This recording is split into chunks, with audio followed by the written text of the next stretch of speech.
Welcome back to another episode of Careful Boys, where we are currently off the record. Oh, wow. Although everything we say will go on the record for anything that can be used against us in the court of law. Always interesting. Oh, shit. What were you going to say? You were going to say something. No, dude, it's on the record. But that's why we're careful, boys, because we stay careful with what we say. So welcome to Exhibit A. In light of all the news happening right now with Amber Heard and Johnny Depp, rather than just regurgitate all the little details that have been popping up, I thought it would be cool to just kind of share our own stories of abusive relationships that we might have been. That would be cool. That's a yay? That would be cool. No, you know what's crazy is like if you've been through one or seen some people close to you do this shit, when you see Amber Heard and like Johnny Depp, it's like that's like the fucking textbook dictionary example of exactly like the shit that goes down. You're just like, holy fuck, that's fucking nuts, dude. Have you been through Winnie? Everybody poops on their ex-significant other's bed. No, but like the fucking sabotage, the lies, cause like there's this one thing about how, have you heard about her putting nail polish like in a napkin? Yeah, to act like she's bleeding. Like, you fucking hit me so hard, I'm bleeding and shit. And it's like, no, but then like those crazy like examples, right? Oh, yeah. Like I've seen that happen to people close to me. And I'm like, you need to get the fuck out. And they're like, I can't, I'm scared. Like this one girl in high school, she was fucking nuts, and they'll have an argument, and then she just started like turning on the lighter on the cigarette lighter. They started burning the car inside. I'm gonna burn us inside this whole thing. The chick was doing that? She was doing it. Scare the dude? Yeah. It's not a good way to burn a car, though. But then It's a good way to scare a dude, though. she would also threaten like to tell all his boys, all her friends that he's beating her. Cause you know back in the day, like guys, if they heard that, yeah, they're like, oh, you did what? And then they'll like fuck him up. Yeah.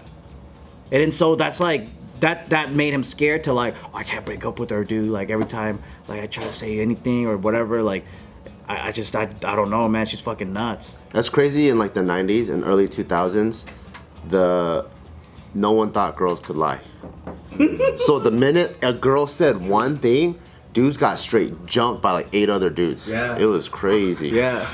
This one just said in the 90s and 2000s, girls couldn't lie. That's the consensus at the time. In that same era, girls never pooped or farted either. Yeah. For real. Nah, I seen them shit. That's a late 2000s thing. That's true though. If a homegirl like in high school, Yeah. if they were like, man, that guy, you know, you don't know, like he beats me, he fucking yells at me, no questions asked, they'll be like, oh, seriously? All right, fuck this shit. And then they'll like tell other guys or whatever, and then they'll just fucking catch them and smack them up, you know? Yeah. And then They think that they're gonna get to fuck her now. Probably. Yeah, of course. probably, Gotta save her.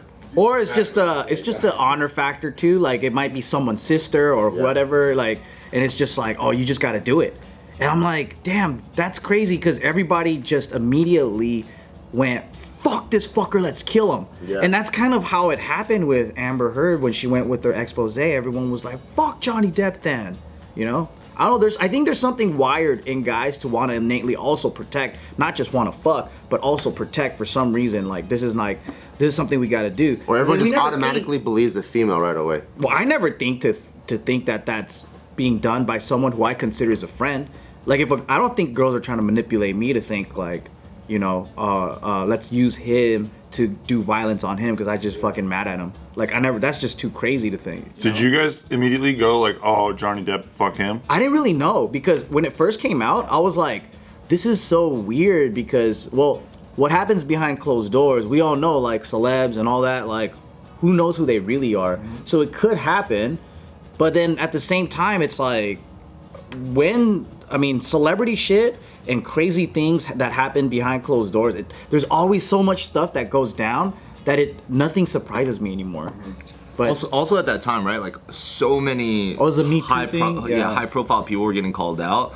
So like by the time, and I'm not trying to say that I'm like so emotionally desensitized, but you kind of get that way with social media, just like throwing it down your fucking face, right? And it's just like, oh, Johnny Depp too? It wasn't even like, dude, this guy, you know, it's not like a single moment, right? So I think he was just in a laundry list of just another name, but it was one of those like, oh, Johnny Depp, really? But other than that, you don't think like Amber Heard must be lying. You just don't think that. I mean, people like being surprised at certain celebrities being abusive is kind of like, of course, like, why would you? There's some times where you guys ever had a friend, like that was like a personal friend that was like a super nice guy. You would never imagine him doing that, and then years later, you know his girl, and she goes, "Oh, dude, that guy used to beat me up, or I used to get hit." Like I know people in my life that were like that, and I had no clue. I don't know shit about Johnny Depp. I don't even know shit about this guy. I've seen relationships. So we had a friend. I think she was like a little bit more independent at an earlier age. So she had like an apartment by herself, and she was like running her parents' like cabinet construction since she was in high school. So like as like a 17 or 18-year-old, like she already had like a 3-bedroom apartment. So everyone, of course, that's like the safe haven, right? Like people go there to crash or whatever. And then there was this couple that would always go there, and it was probably one of the most roller coastery relationships I've ever seen. Oh, that sounds fun. Yeah, because it was both ways. Sometimes it's like guy traps girl, girl traps guy or girl wants to leave, they can't leave, whatever. This one was like fight, both people throw shit all over the house, trashed her house.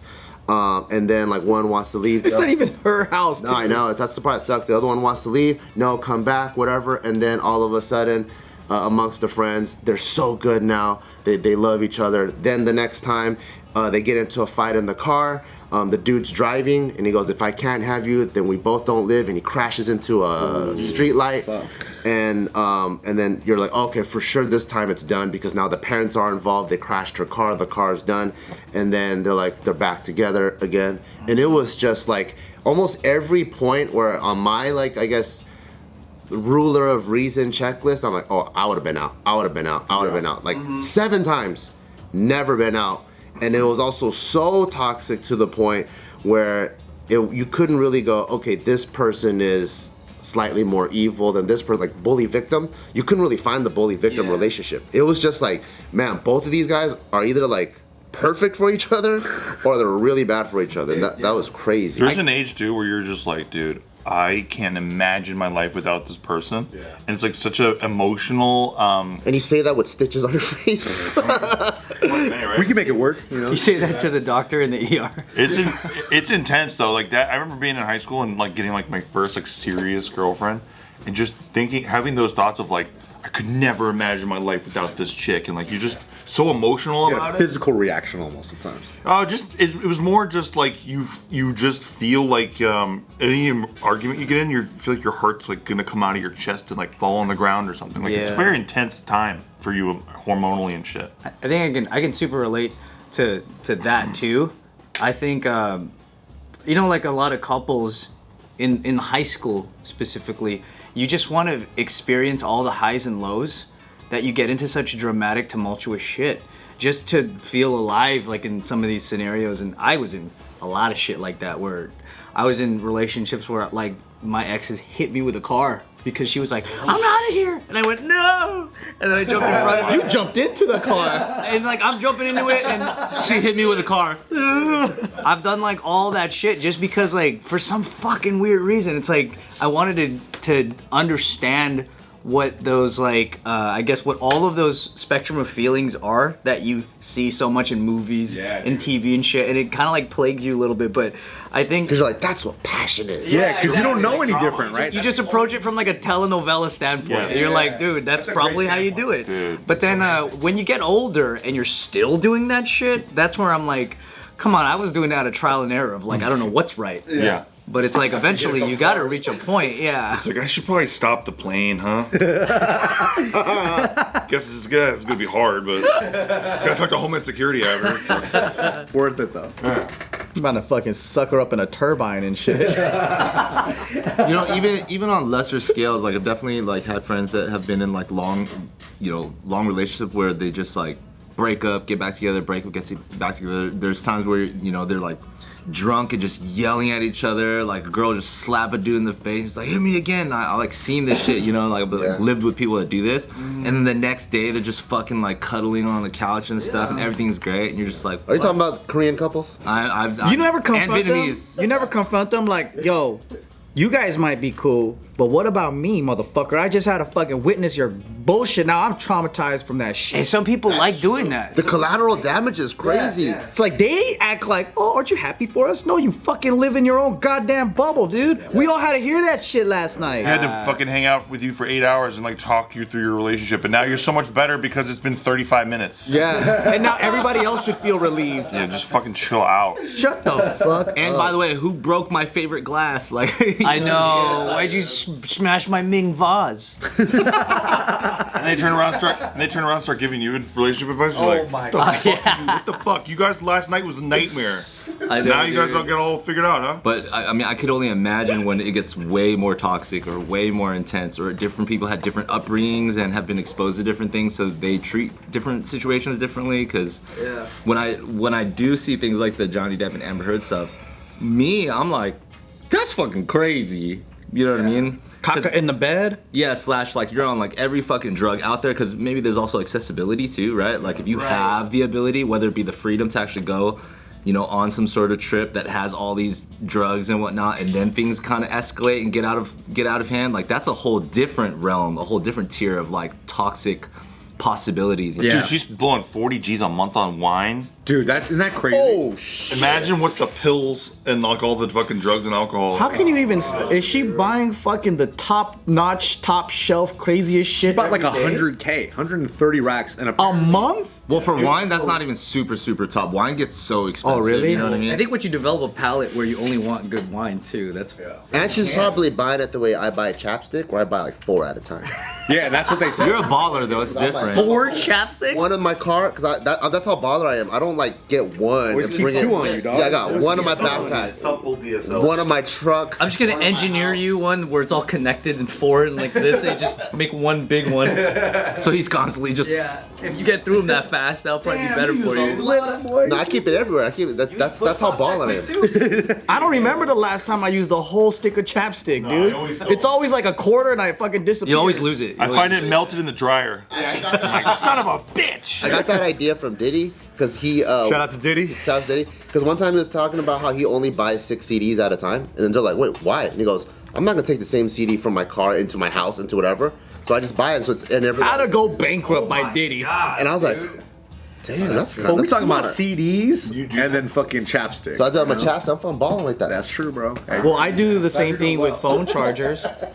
I have one in the car, I have one by the bed, I have one in my backpack. So weird. But those break like crazy too, so you know they're perishable. Did any of you guys have? Were your parents like a good role model in terms of like romantic relationships, or were any of them toxic?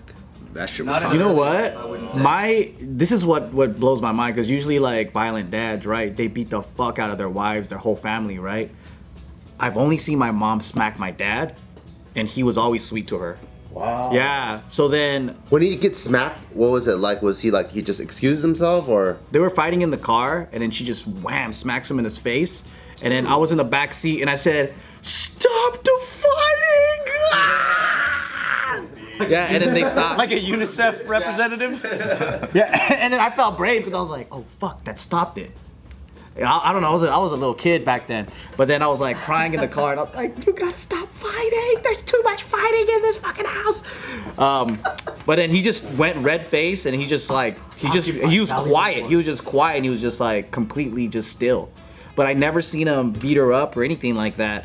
And then like they would be PDA. But then it would gross me out when I was a kid, so I was like, ugh, no. And I would make them stop and shit. And then so they would. Couldn't make you happy, dude. Yeah. So they would be private with their PDA afterwards. But yeah, That's why you broke them up, huh? probably.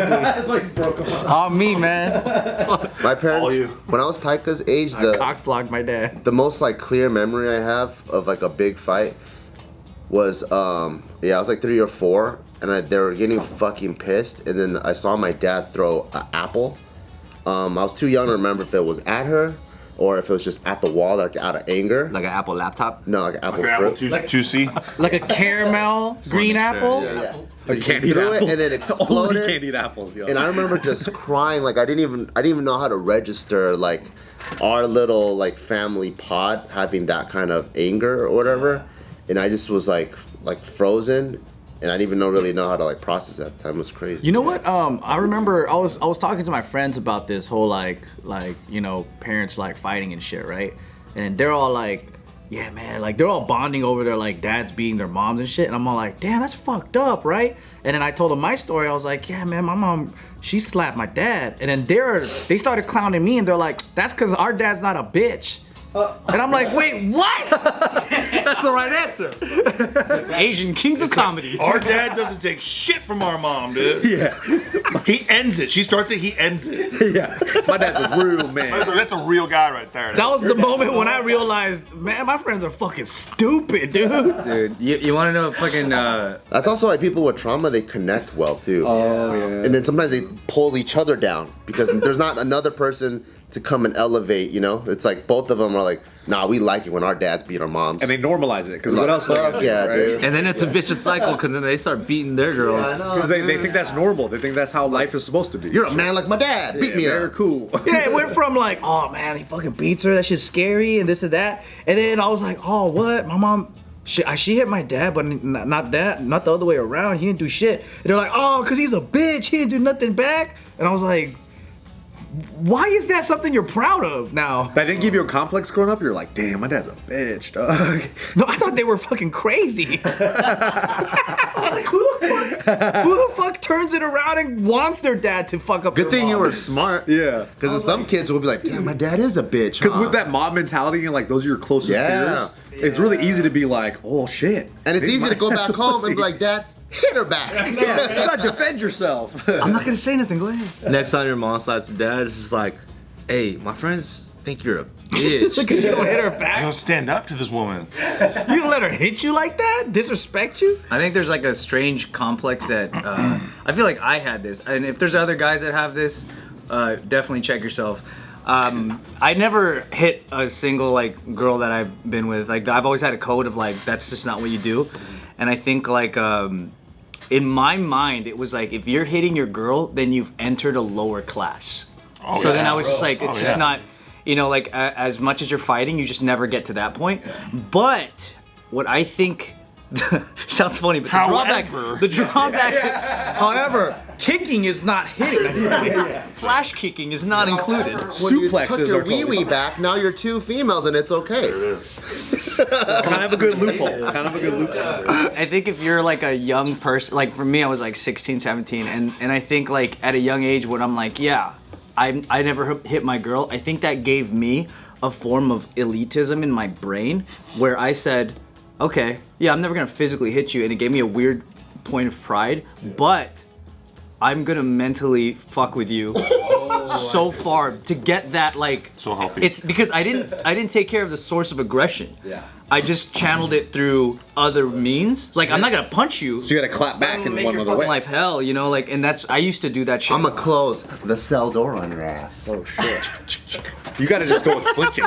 You just gotta do one of these sometimes. That's crazy. Like if any guy's like, man, I don't hit my girl, like that's for wimps or whatever. It's like, dude, make sure you know that you're not, you know, exerting that through some other form of torture. Oh, yeah. Because that's when, you know, that's when guys get so used to like mentally abusing or verbally abusing. Which is just as bad. Because while they're doing it, they're like, it's always a thing of at least I'm not socking you in the face like this dude, or at least I'm not like I'm a good beating you guy. up. Yeah. Good guy TM.